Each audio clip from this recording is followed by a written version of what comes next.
ہے اردو کے اندر، اردو میں اس کے 800 پیجز ہیں اور عربی میں 600 پیجز کے اوپر یہ کتاب ہے. تو اردو ترجمہ آپ کو چاہیے تو فری جیلم سے منگوا سکتے ہیں، لیکن اب میرا خیال شاید آپ کو نہ دیں وہ. جس طرح وہ آپ پتہ ہے وہ لاہور والے دربار پہ جاتے ہیں نا کشف المحجوب لینے، تو کہتے ہیں انجینئر تو نہیں سن دے کہ وہ کشف المحجوب کی گستاخانہ عبارتیں میں نے ہائی لائٹ کی ہیں، تو وہ ان کو شک پڑ جاتا ہے. تو یہ کتاب آپ یہاں سے منگوا اگر آپ کو یہ نہ دیں تو کوئی ٹینشن نہیں ہے، آپ ہماری واٹس ایپ گروپس میں رابطہ کریں، اس کا پروفیشنل پی ڈی ایف آپ کو فری مل جائے گا. وہ پی ڈی ایف اہل حدیث کی سب سے بڑی پاکستان میں سائٹ ہے kitabossunnat.com، جس نے سینکڑوں احادیث کی اور تفاسیر کی کتابیں چڑھائی ہوئی ہیں، انہوں نے چڑھائی ہوئی ہے. اور انشاءاللہ میں اپنی گفتگو میں جتنے ریفرنسز پیش کروں گا نا اس کے جے پی جیز ہم لگائیں گے اس میں سے انشاءاللہ. ایگزیکٹ اس کا آپ کو پی ڈی ایف انشاءاللہ مل جائے گا. اور اس کتاب کی خوبی کے لیے یہی کافی ہے کہ اہل حدیث کو جس کتاب پہ مان ہے نا سیرت کی کتاب، وہ کون سی ہے؟ الرحیق المختوم، صفی الرحمان مبارک پوری، المتوفا 2006 عیسوی. 2006 عیسوی میں فوت ہو گئے 63 سال کی عمر میں. 1943 میں پیدا ہوئے تھے انڈیا میں. تو 70s کے اندر نا سعودیہ والوں نے ایک انٹرنیشنل سمجھ لیں مقابلہ کروایا تھا مضمون نویسی کا کہ نبی الاسلام کی مبارک سیرت کے اوپر کتاب لکھی جائے. اس میں 5 کتابوں کو ایوارڈ ملا تھا. اس میں سے پہلا جو انعام ہے الرحیق المختوم کو ملا تھا. وہ انڈین آتھر تھے اہل حدیث صفی الرحمان مبارک پوری. ان کی ویڈیوز بھی پرانی یوٹیوب پہ رکھی ہوئی ہیں کیونکہ 2006 میں فوت ہوئے ہیں، 2019 ہے. دوسرا نام بھی ایک انڈین کو ملا تھا، تیسرا ایک مصر کا تھا، اور چوتھے کا مجھے یاد نہیں، 5واں جو ہے وہ عرب کا تھا. یعنی سیرت الرسول کے انعامات ٹاپ پہ اجمیوں کو ملے ہیں. اور یہ کتاب الرحیق المختوم انہوں نے عربی میں لکھی تھی، پھر اس کا بعد میں اردو ترجمہ ہوا اور آج آپ کو ملتا ہے. اگرچہ اس کتاب میں بہت کمزوری ہیں. سب سے بڑی کمزوری یہ ہے کہ اس میں سیرت الرسول تو وہ لکھ رہے ہیں، غدیر خم کی حدیث نبی علیہ السلام کا آخری خطبہ وہ انہوں نے لکھا ہی نہیں ہے. حجۃ الوداع کا خطبہ لکھا ہے، لیکن جو 4 حدیثیں تھیں مسلم شریف کے اندر قرآن اور اہل بیت 6225 سے 6228 تک، میں پھر اور طرف چل پڑوں گا. غدیر خم پہ میرا کلپ لاکھوں لوگوں نے دیکھا ہے، آپ یوٹیوب پہ دیکھ لیں. وہ انہوں نے اس میں نہیں لکھی، پتہ نہیں انعام دینے والوں نے کون سا انعام دیا ہے کہ اتنی بڑی حدیث نبی علیہ السلام کی مبارک زندگی کا بڑا خطبہ جس کے اوپر امت کی یونٹی ڈیپینڈنٹ تھی، قرآن اور اہل بیت، اور اسی میں من کنت مولاہ فہذا علی مولاہ، وہ انہوں نے لکھے ہی نہیں اس سیرت میں. اس کے بعد کی باتیں لکھ دی، پہلے کی لکھ دی وہ اسکپ ہی کر دی ہے. بہرحال اللہ ان کو معاف کرے، آمین. تو الرحیق المختوم میں جگہ جگہ آپ کو اس کتاب کے حوالے ملیں گے. یہ بات تھی اصل بتانے والی کہ اس کتاب کو ہلکا نہیں کسی نے جاننا. جس کتاب پہ آپ کا مان ہے نا کہ وہ عالمی ایوارڈ یافتہ کتاب ہے، اس کتاب میں حوالے اس کتاب کے ہیں. آپ فوٹ نوٹ پہ آپ لوگ کھول کے پڑھیں گے، لکھا ہوگا مختصر سیرت الرسول بائی عبداللہ بن محمد بن عبد الوہاب نجدی. یہ نجدی گالی نہیں ہے، نجد میں لوگ رہنے والے ہیں. اور التمیمی، یہ بنو تمیم سے تھے. ذوالخویسرہ تمیمی بھی تھا گستاخ رسول، بنو تمیم سے، بخاری مسلم میں آتا ہے. لیکن بخاری مسلم میں آتا ہے کہ دجال پہ سب سے زیادہ سخت گروہ بھی بنو تمیم سے ہوگا. تو بنو تمیم میں اچھے لوگ بھی ہیں، برے بھی ہیں. جیسا کہ مرزا فیملی میں غلام احمد قادیانی دجال بھی ہے اور انجینئر محمد علی مرزا بھی ہے. ٹھیک ہے، وہ اللہ کے کام ہے. تو سر یہ مختصر سیرت الرسول، میں نے کہا جی آپ نے یہ پڑھی ہے؟ انہوں نے تو وہ شیعہ عالم جو تھے وہ ان کو تو پتہ بھی نہیں تھا یہ کتاب ہے. میں نے کہا یہ جیلم سے ہے، آپ پی ڈی ایف بھی ڈاؤن لوڈ کر سکتے ہیں. اس کتاب پہ میں 1 گھنٹہ بول سکتا ہوں، لیکن مختصر سے ٹائم پہ 10 چھوٹے چھوٹے حوالے دوں گا اور ان کی انجینئرنگ نہیں کروں گا. اس کے لیے آپ میرا ریسرچ پیپر 5B پڑھیں جس کا میں تعارف اینڈ پہ کراؤں گا. پہلے کرا دیا تو آپ کو برا لگے گا. اس کے اوپر آپ مولا علی والا چیپٹر نکالیں سر، اینڈ پہ جا کے آتا ہے مولا علی کے اوپر چیپٹر. سیرت الرسول لکھی ہے اور ساتھ خلفائے راشدین کی بھی لکھی ہے انہوں نے، مختصر سی خلافت راشدہ کے اوپر. مولا علی والا چیپٹر ان کا سٹارٹ ہوتا ہے جی پیج نمبر 781، حضرت علی ابن ابی طالب کی خلافت. 782 پیج پہ یہ پہلا ریفرنس میں پڑھ رہا ہوں ورڈ بائی ورڈ، اہل حدیث سے معذرت کے ساتھ، اور جو علمی کتابی مسلمان ہیں پوری دنیا میں کسی بھی فرقے میں ہیں ان کو خوش کرنے کے لیے ورڈ بائی ورڈ پڑھ رہا ہوں. سنیں، حضرت معاویہ رضی اللہ تعالیٰ عنہ نے اہل شام سمیت حضرت علی رضی اللہ تعالیٰ عنہ کی بیعت نہیں کی پھر ان کی صرف مخالفت ہی نہیں کی بلکہ ان پر قتل عثمان میں اعانت یعنی مدد کرنے اور اس پر رضامندی کا الزام بھی دھر دیا، مگر اللہ نے ان کو اس سے بچا لیا۔ میں امیر شام کے بارے میں کوئی کمنٹس نہیں کرتا، یہ جو کر دیے یہ خود ہی کافی ہیں، اور یہ بالکل صحیح بات لکھی ہے انہوں نے۔ اس کے سپورٹ میں گھنٹوں بول سکتا ہوں، نہیں بولوں گا کیونکہ یہ خود اتنے بڑے عالم ہیں کہ ان کو مجھے سرٹیفائی کرنے کی ضرورت نہیں ہے، کوئی اہل حدیث کے امام ہے۔ اچھا جی، دوسرا ریفرنس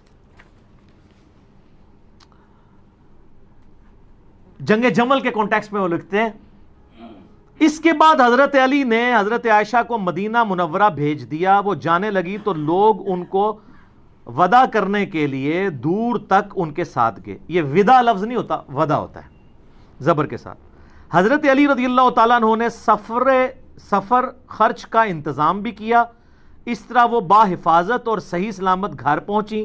بعد میں وہ اپنے سفر کو یاد کر کے اس قدر روتی کہ آنسوؤں سے ان کا دوپٹہ بھیگ جایا کرتا، اور کہتی کاش میں پیدا ہی نہ ہوئی ہوتی، کاش میں اس واقعے سے 20 سال پہلے ہی مر جاتی۔ اللہ، ظاہر قرآن میں حکم ہے نبی کی بیویوں گھروں میں ٹھہری رہو، بے شک، تو وہ اس چیز کو یاد کرتی تھی۔ پھر ہوب کے کتے بھی بھونکے، وہ بھی حدیث ہے جامعہ اس میں مسند احمد میں۔ باقی اب میں اس میں نہیں بولوں گا، وہ 5B میں آپ پڑھ لیجئے گا، میں اینڈ پہ بتا دوں گا۔ ریفرنس نمبر 3 جنگ صفین کے بارے میں لکھتے ہیں، عمار کی شہادت کے بعد عمر ابن عاص نے لڑائی چھوڑ دی، ترک کر دی، اور بہت سے لوگوں نے بھی ان کی پیروی کی۔ حضرت معاویہ رضی اللہ تعالیٰ نے ان سے پوچھا آپ نے لڑائی کیوں ترک کی ہے؟ انہوں نے کہا ہم نے عمار کو قتل کر دیا ہے، اور میں نے حضرت صلی اللہ علیہ وآلہ وسلم سے سنا ہے کہ آپ علیہ السلام فرمایا کرتے تھے کہ عمار کو باغی جماعت قتل کرے گی، معلوم ہوا کہ ہم تو باغی ہیں۔ اس پہ حضرت معاویہ بولے خاموش رہ، واللہ تم اونٹ کی طرح اپنے ہی پیشاب میں پھسلتے ہو، یعنی تم یہ حدیث بھی جانتے ہو جیسے اونٹ پیشاب کر کے بیٹھ جاتا ہے، تو کام تو تم نے خود ڈالا ہے میرے ساتھ مل کے، اور اب اپنی غلطی خود ہائی لائٹ کر رہے ہو۔ کیا ہم نے ان کو قتل کیا ہے؟ ان کو تو علی رضی اللہ تعالیٰ ان کے ساتھیوں نے قتل کیا ہے، جنہوں نے ان کو ہمارے درمیان لا پھینکا، ہم تو اپنے بچاؤ کے لیے لڑ رہے تھے جس میں وہ قتل ہو گئے۔ ان کا حضرت عمار جو لڑنے آئے تھے حضرت علی کے ساتھ نہ آتے تو نہ قتل ہوتے، یہ اسی طریقے سے ہے کہ نہ آپ روڈ پہ چڑھتے نہ ایکسیڈنٹ ہوتا نہ قتل ہوتے۔ اچھا آگے سنیں، حضرت علی رضی اللہ تعالیٰ کو جب حضرت معاویہ کی اس بات کی خبر ہوئی تو انہوں نے کہا اگر میں نے ان کو قتل کیا ہے یعنی حضرت عمار کو، تو پھر اپنے چچا حضرت حمزہ کو حضرت نے قتل کیا ہے جنہوں نے ان کو کفار کے مقابلے میں بھیجا تھا۔ اے پھکی دیتی اینٹی وینم الزامی جواب کہ اگر حضرت حمزہ حضور کی طرح لڑتے ہوئے مارے گئے ہیں تو کیا حضور نے قتل کروایا ہے کبھی کافروں کے مقابلے میں بھیجا؟ اگر عمار کو میں نے تیرے مقابلے پہ بھیجا ہے امیر شام کے مقابلے پہ تو مجھے تم قتل ٹھہرا، یعنی وہ اینٹی وینم والا جواب دیا۔ چوتھا ریفرنس جنگ نہروان کے بارے میں، یہ وہ باتیں جو پبلک کے سامنے نہیں کرنی چاہیے لیکن یہ کی ہوئی ہیں، انہوں نے پرنٹ کر رہے ہیں، مفت بانٹ رہے ہیں۔ جنگ نہروان خوارج کے خلاف وہ کہتے ہیں کہ کافی انہوں نے ڈسکشن کی ہے، اس میں لکھتے ہیں ابو سعید خدری کہتے ہیں کہ میں نے رسول اللہ صلی اللہ علیہ وسلم سے سنا تھا خوارج کے بارے میں، وہ جو بخاری مسلم کی حدیث ہے کہ وہ دین سے ایسے نکل جائیں گے جیسے شکار سے تیر اپنے شکار سے نکل جاتا ہے۔ اینڈ پہ وہ کہتے ہیں میں گواہی دیتا ہوں، یہ بھی بخاری مسلم دونوں میں ہے، کہ علی نے ان کو قتل کیا تھا اور میں بھی ان کے ساتھ شامل تھا۔ انہوں نے اس آدمی کو لانے کا حکم دیا جس آدمی کے بارے میں بخاری مسلم میں آتا ہے کہ ان کا سرغنہ وہ ہوگا کہ جس کا ایک بازو کٹا ہوگا اور اس کی جگہ گوشت کا ایک لوتھڑا لٹک رہا ہوگا، تو اس کی لاش 3 دفعہ ڈھونڈی گئی، بخاری مسلم میں آتا ہے نہیں ملی، پھر حضرت علی خود گئے اور لاشوں میں سے نیچے سے نکالی، تو وہاں پھر صحابہ نے نعرہ لگایا کہ حضرت علی حق پہ ہیں، کیونکہ نبی علیہ السلام نے پہلے ہی فرمایا تھا کہ یہ ان کے سرغنہ کی نشانی ہوگی۔ پھر وہ کہتے ہیں کہ صحیح مسلم میں حضرت ابوبکر رضی اللہ تعالیٰ عنہ سے مروی ہے کہ اگر وہ فوج جو خوارج سے لڑے گی اس کے ثواب کو جان لے جو حضرت کی زبانی ان کے لیے مقرر کیا گیا ہے تو وہ مزید عمل کرنے کی ضرورت ہی محسوس نہ کریں اور اسی پر بھروسہ کر لیں۔ یعنی خوارج کے خلاف لڑنا اتنی بڑی نیکی ہے کہ اس کے بعد خارجیوں کے خلاف لڑنے والوں کو اور کوئی نیکی کا کام کرنے کی ضرورت نہیں، جیسے بخاری مسلم میں آتا ہے کہ اہل بدر کی ہر غلطی معاف ہے، اس طرح خوارج کے خلاف جو حضرت علی کے ساتھی تھے ان کے بارے میں مسلم شریف انہوں نے ویسے لکھا حضرت ابوبکر سے مروی ہے، وہ حضرت علی سے ہی مروی ہے، اور اس کے سٹارٹ میں حضرت علی وہ بھی کہتے ہیں کہ مجھے آسمان سے زمین پہ گرا دیا جائے میں یہ برداشت کر لوں گا، لیکن یہ برداشت نہیں کروں گا کہ میں کوئی ایسی بات کروں جو میں نے خود رسول اللہ سے نہ سنی اور میں تمہیں بیان کروں۔ یعنی حدیث معاملے میں اتنی احتیاط صلی اللہ علیہ وآلہ وسلم۔ پانچواں ریفرنس یہ کہتے ہیں نا جی وہ جی حضرت عثمان کو عبداللہ ابن سبا اور پتہ نہیں کوئی یہودی پارٹی تھی آل امیہ کو بچانے کے لیے، میں نے بخاری مسلم سے ثابت کیا ہے آل امیہ کی وجہ سے حضرت عثمان شہید ہوئے ہیں، ان کے گورنروں کی وجہ سے۔ انہوں نے حضرت عثمان کا چیپٹر پڑھیں، کہیں نہیں ڈالا عبداللہ ابن سبا کا نام تک نہیں لکھا، الٹا حضرت علی والے چیپٹر میں انہوں نے بتایا کہ یہ جو حضرت علی کی شان میں غلو کرنے والے رافضی تھے وہ حضرت علی کے دور میں نکلے ہیں، اس کے اوپر پورا چیپٹر انہوں نے بنایا ہے۔ فرقہ غالیہ کا خروج، حضرت علی کے زمانے میں ایک غالی فرقہ پیدا ہوا، کرتے کرتے نا اینڈ پہ وہ لکھتے ہیں کہ حضرت علی نے اپنے غلام قمبر کو بلایا اور پھر انہوں نے جو ہے نا وہ ان لوگوں کو آگ میں جلا دیا جن لوگوں نے حضرت علی کے لیے الوہیت کلیم کی تھی، جس کی باقیات آج کل یہ نصیری ہیں۔ اور پھر وہ بخاری میں آتا ہے نا کہ حضرت ابن عباس تک بات پہنچی تو کہتے کاش حضرت علی ایسا نہ کرتے، کیونکہ یہ سزا آگ میں جلانے والی اللہ کے ساتھ خاص ہے، مخلوق نہیں جلا سکتی۔ تو حضرت علی نے کہا کہ ابن عباس نے سچ کہا، اور ابو داؤد میں ہے کہ انہوں نے کہا کاش مجھے یہ پتہ ہوتا پہلے، یعنی حضرت علی نے جان بوجھ کے ایسا نہیں کیا تھا، لیکن حضرت علی کا غصہ اتنا تھا کہ مجھے خدا کے مقابلے پہ ٹھہرا رہے ہیں، تو انہوں نے ان کو قتل کی وجہ آگ میں جلوایا تھا، یہ تو خود مان رہے ہیں اس میں۔ اچھا جی، ریفرنس نمبر 6 حضرت علی کے بارے میں لکھتے ہیں کہ لباس اور خوراک میں آپ کی سادگی بیان سے باہر ہے، آپ کا عمل اور فضل اسلام کی طرف سبقت اور رسول اللہ کی معیت میں کفار سے جہاد ازر من الشمس ہے صلی اللہ علیہ وآلہ وسلم۔ پھر لکھتے ہیں امام بن حنبل اور قاضی اسماعیل بن اسحاق کہتے ہیں، اور یہ صحیح سند سے المسند الحاکم میں ہے، کہ حضرت علی رضی اللہ تعالیٰ کے فضائل اور مناقب میں جتنی احادیث مروی ہیں دوسرے کسی آدمی کے فضائل اور مناقب میں اتنی احادیث نہیں ہیں۔ اے لکھ رہے تھے جی سعودیہ والے وہابی اور پاکستانی وہابی کے کہہ رہے ہیں، اور رہن دو، میں آج نہیں، آج اپنے بزرگوں نے رو۔ ریفرنس نمبر 7 وہی جو ہم کہتے ہیں حضرت علی نے حسن ابن علی کو اپنا خلیفہ نامزد نہیں کیا، انہوں نے بھی وہی لکھا۔ کسی نے کہا کیا آپ اپنے بعد آنے والے خلیفہ کو نامزد کریں گے؟ انہوں نے فرمایا نہیں، میں تمہیں اسی طرح چھوڑوں گا جس طرح رسول اللہ صلی اللہ علیہ وسلم تمہیں چھوڑ گئے تھے۔ بعض نے کہا کہ آپ لوگوں سے حسن کے لیے بیعت لے لیں تو آپ کے انتقال کے بعد ہم آپ کی کمی محسوس نہیں کریں گے۔ فرمایا میں نہ تمہیں اس کا حکم دیتا ہوں نہ منع کرتا ہوں، یہ تمہارا اپنا چوائس ہے، میں یہ کام نہیں کروں گا۔ یہ بات ہے سب، خلافت و ملوکیت میں یہ فرق ہے۔ ریفرنس نمبر 8 سر یہ سب سے کڑوا ہے اور آیا 8 نمبر پہ ہے، جنت کے بھی 8 دروازے ہیں نا، بخاری مسلم میں آیا ہے کہ رمضان میں وہ 8 دروازے کھول دیے جاتے ہیں، اور مسلم شریف میں ہے جو وضو کے بعد اشہد ان لا الہ الا اللہ و اشہد ان محمدن عبدہ و رسولہ پڑھ لے، جنت کے 8 دروازے کھول دیے جاتے ہیں۔ تو sir reference number 8 word by word Banu Umayya حضرت علی کی تنقیص اور ان کے بارے میں نازیبا الفاظ استعمال کرتے رہے، مگر اس سے علماء کے دل میں ان کی محبت بڑھ گئی اور قدر و منزلت میں اضافہ ہو گیا۔ عمر بن عبداللہ بن زبیر کہتے ہیں کہ بنو امیہ 60 سال تک ان کو گالیاں دیتے رہے۔ یہ سب کا لفظ نہیں ہے، عربی کھولیں، شتم کا لفظ ہے۔ سب کا ترجمہ تنقید بھی ہو جاتا ہے نا، اس لفظ کا نہیں ہوتا، سب و شتم جو ہم بولتے ہیں۔ اور یہ نہ سمجھے کہ یہ انہوں نے کہانی لکھی، سر صحیح مسلم 6229 حدیث لعن اللہ ابا تراب کہتے تھے، ابو تراب علی بن ابی طالب پر لعنت، یہ لفظ بولتے تھے نعوذ باللہ آل امیہ۔ تو یہ آپ کے بزرگ ٹھیک لکھ رہے ہیں، 60 سال تک ان کو گالیاں دیتے رہے مگر ان کا کچھ نہ بگاڑ سکے، بلکہ ان کی شان پہلے سے بھی بلند ہو گئی۔ آگے الفاظ بڑے سخت ہیں۔ دین نے ایک عمارت کھڑی کی جس کو دنیا نے گرا دیا۔ وہ کہتے ہیں مولا علی کو اللہ نے کھڑا کیا دین کی عمارت کے طور پہ، یہ دنیا کے جو پرستار تھے نا آل امیہ، انہوں نے اس کو گرانے کی کوشش کی، لیکن دنیا کچھ نہ بنا سکی مگر جو کچھ بنایا اس کو بھی منہدم کر دیا۔ وہ کہتے ہیں آل امیہ کے پلے کوئی شے ہے بھی تھی نا، وہ بھی انہوں نے گوا دی، حضرت علی کو یہ کی تنقیص نہیں کر سکے۔ ہر طرف علی علی ہو رہی ہے، وہ سر ناسبیوں کی مسجد میں بھی 4 خلفاء کے نام لکھے ہوتے ہیں، پیچھے کیا رہ گیا؟ علی کو کون نیچا کر سکتا ہے؟ ناسبیت کو ہوا دینے والے لوگ بھی حق 4 یار کہتے ہیں، حق 5 یار نہیں کہتے۔ اس سے بڑی کیا جیت ہوگی سیدنا علی کی۔ سیکنڈ لاسٹ ریفرنس نمبر 9 وہی حدیث لکھی ابو داؤد ترمذی کی کہ میرے بعد خلافت 30 سال تک رہے گی. اس کے کانٹیکسٹ میں لکھتے ہیں اور حضرت علی کی خلافت 4 سال اور 8 مہینے ہے. اس کو حدیث میں 30 سال اس لیے کہا گیا کہ اصل مدت اس کے قریب قریب ہے, یا حضرت حسن رضی اللہ تعالیٰ عنہ کی مدت خلافت کو اس میں شمار کیا گیا ہے کیونکہ وہ اس کو مکمل کرتی ہے. وہ کہتے ہیں حضرت حسن کے جو 6 مہینے ہیں وہ ملا کے یہ 30 سال پورے ہوتے ہیں. اور یہ تو ابن تیمیہ نے منہاج السنہ میں لکھا ہے کہ ربیع الاول میں نبی علیہ السلام کی وفات ہوئی 11 ہجری میں, اور ربیع الاول 41 ہجری میں صلح حسن ہوئے. حضرت حسن کی صلح پہ 30 سال پورے ہوتے ہیں. تو خلیفہ راشد 5 ہیں, ابو بکر, عمر, عثمان, علی, حسن ابن علی. اور یہ محمد بن عبد الوہاب صاحب کے بیٹے بھی یہ بات مان رہے ہیں اور لکھ رہے ہیں.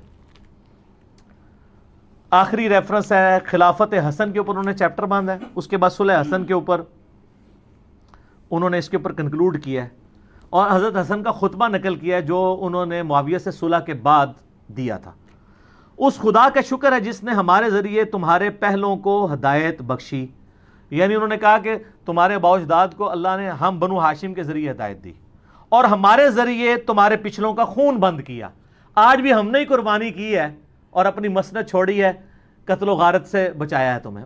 وہ دوزخ کی آگ سے بچایا تھا اور یہ دنیا کی آگ سے بچا لیا. سب سے بڑی دانائی پرہیزگاری ہے اور سب سے بڑا عجز بدکاری ہے. پھر میرے اور معاویہ کے درمیان جو اختلاف پڑ گیا تھا, قطع نظر اس سے کہ وہ حق پر تھے یا میں حق پر, میں امت محمدیہ صلی اللہ علیہ وآلہ وسلم کی مصلحت اور ان کے خون بند کرنے کے لیے اپنے اس حق سے دستبردار ہو گیا ہوں. اور بخاری میں بھی یہ حدیث ہے, میرا یہ بیٹا سید ہے, اس کی وجہ سے صلح ہوگی. اس میں امپلائڈ ہے کہ سامنے والا ہٹ درمی پہ ہوگا, اس کی وجہ سے صلح ہوگی, اس کی وجہ سے نہیں. یہاں کہتے ہیں جی ان کی وجہ سے صلح ہوئی ہے, نبی اسلام فرما رہے ہیں اس کی وجہ سے ہوگی, یہ اپنی پوسٹ چھوڑے گا. پھر معاویہ رضی اللہ تعالیٰ کی طرف منہ کر کے فرمایا, میں نہیں جانتا کہ یہ تمہارے لیے فتنہ ہے یہ حکومت, یا کچھ مدت کے لیے اس میں تمہارے لیے فائدہ ہے, یعنی دنیا میں کچھ فائدہ اٹھا لو. مجھے نہیں پتا, اللہ نے تمہیں آزمائش میں ڈالا ہے. تو یہ دونوں باتیں ہوئیں, آزمائش میں بھی ڈلے اور فتنے کا بھی شکار ہوئے. اور یہ حقائق اگر آپ کو جاننے ہوں تو دنیا میں ایک پمفلٹ ہے جس کا عنوان ہے 5B ریسرچ پیپر. سر یہ ہاں واقعہ کربلا کا کہانی پس منظر نہیں, حقیقی پس منظر 72 صحیح الاسناد احادیث کی روشنی میں, جس میں 200 سے زیادہ حدیث ہیں. 72 کا ٹائٹل میں نے شہدائے کربلا کی نسبت سے لیا. ایک نمبر پہ کئی حدیثیں ہیں, مثلا 33 نمبر پہ 8 حدیثیں ہیں, 8 طرق غدیر خم کے. سیدنا عمر کی شہادت سے لے کر شہادت حسین تک پوری اسلامک ہسٹری کور ہوئی ہے. حقیقی خلفائے راشدین کون ہیں, جنگ جمل, صفین, نہروان, شہادت عثمان کے اصلی اسباب, صلح حسن, حضرت معاویہ کا دور ملوکیت, یزید کی ولی عہدی, اور شہادت حسین ابن علی رضی اللہ عنہم اجمعین وعلیہم السلام اجمعین. یہ الحمدللہ عربی میں بھی ہے, اردو میں بھی ہے, ہندی میں بھی ہے, انگلش میں بھی ہے. ہماری ویب سائٹ ahlsunnatpak.com پہ آپ ریسرچ پیپرز والے پورشن سے مفت ڈاؤن لوڈ اس کا PDF کریں, گروپ میں رابطہ کر کے واٹس ایپ کے ذریعے PDF منگوا لیں. اس میں اکثر حدیث بخاری مسلم سے ہیں, تحکیم کی ضرورت نہیں, اور جن پہ تحکیم کی ضرورت تھی میں نے دور حاضر کے بڑے بڑے محدثین, شیخ البانی رحمہ اللہ تعالی, شیخ زبیل زئی رحمہ اللہ تعالی, شیخ شعیب ارنوت رحمہ اللہ تعالی, شیخ سلیم اسد, اور غلام مصطفیٰ ظہیر حافظہ اللہ تعالی من الجنت والناس, جو زبیل زئی صاحب کے باغی شاگرد, لیکن تحکیم تو لگا بیٹھے ہوئے ہیں وہ, اور ہم نے اس میں ڈالی ہوئی ہے. اور باقی لوگ, میں تو مطلب اولو العلم قائما بالقسط ہوں الحمدللہ, جس کی جو پازیٹیو چیز ہے وہ پروموٹ کروں گا, سب کی تحکیم کے ساتھ ہے. اور یہ خیالی پس منظر نہیں ہے, احادیث کی روشنی میں ہے. یہ صلاح الدین یوسف صاحب کی جھوٹی تاریخ یا وہ سنابلی کی لکھی ہوئی جھوٹی تاریخ نہیں ہے, احادیث ہیں, جو کہ خلافت و ملوکیت مولانا مودودی رحمہ اللہ تعالی کی کتاب کا حدیثی دفاع ہے, حدیث کی روشنی میں. تو سر یہ آپ مفت منگوا سکتے ہیں اگر آپ افورڈ نہیں کر سکتے. یہ اور اس کے ساتھ 8 ریسرچ پیپر اور 3 اذکار کارڈ, 12 کا پیکج فری بالکل منگوا سکتے ہیں اگر افورڈ نہیں کر سکتے. اگر افورڈ کر سکتے ہیں تو نو پروفٹ اور تھوڑے سے لاس پہ, جو اکیڈمی برداشت کرتی ہے, آپ کو ڈاک میں مل جائے گا. صبح 9 سے لے کر شام تک آپ رابطہ کریں. 200 روپیز ہم نے رکھے ہوئے ہیں, ایک ریسرچ پیپر نہیں سر. یہ ریسرچ پیپرز کی فوٹو کاپی بھی آپ جو کلرڈ ہم نے پرنٹ کیے ہیں نا, photo copy black and white 80 gram page پہ جس پہ ہم نے پرنٹ کیا ہے, 200 کی فوٹو کاپی نہیں ان کی ہوتی جو ہم کلرڈ آپ کو دے رہے ہیں. اور جو ضرورت مند ہے ہم اس سے سرٹیفکیٹ بھی نہیں بنوائیں گے، بس صرف وہ اللہ کو عالم و ناظر جانتا ہوا کہہ دے میں ضرورت مند ہوں، ہم کوئی تحقیق نہیں کریں گے، فری بھجوائیں گے۔ اور یہ قیمت بھی اس لیے رکھی کہ بعض لوگ اس کو مس یوز کر رہے تھے، پھر بھی اس کو نو پروفٹ اور تھوڑے سے لاس پہ ہی رکھی۔ صبح 9 سے لے کر شام 5 بجے تک آپ ہمارے اکیڈمی کے نمبر پہ رابطہ کریں، +92 کے کوڈ کے ساتھ 3215900162۔ پاکستان میں کریں گے تو 032159000162 کال کریں، انشاءاللہ تعالیٰ آپ کے گھر ہی آ جائے گی۔ اس کو پڑھیں، اور جس کو زیادہ جلدی ہے تو ویب سائٹ سے ابھی ڈاؤن لوڈ کریں اور پرنٹ آؤٹ نکال لیں، 40-50 روپے کا نکل آئے گا۔ تو انشاءاللہ آپ جب اس کو پڑھیں گے تو آپ کو پتہ چل جائے گا کہ اصل میں احادیث کے ماننے والے کون ہیں اور صرف اہل حدیث کا لیبل لگانے والے کون ہیں۔ یہ بڑا مشکل کام ہے۔ تو میں نے الحمدللہ آج یہ ٹروتھ ریویل کر لیا، لہٰذا محمد بن عبد الوہاب صاحب کے بارے میں کوئی گمان نہ کرے کہ وہ ناسبی تھے، بلکہ وہ حسینی تھے کہ جو آج کے دور کے اہل حدیث کے نزدیک نیم رافضی تھے۔ اسی پہ میں کنکلوڈ کرتا ہوں۔ ٹھیک ہو گیا جی؟ یہ میں جوک کے طور پہ، الزامی بات کے طور پہ بول رہا ہوں۔ ٹھیک ہو گیا جی؟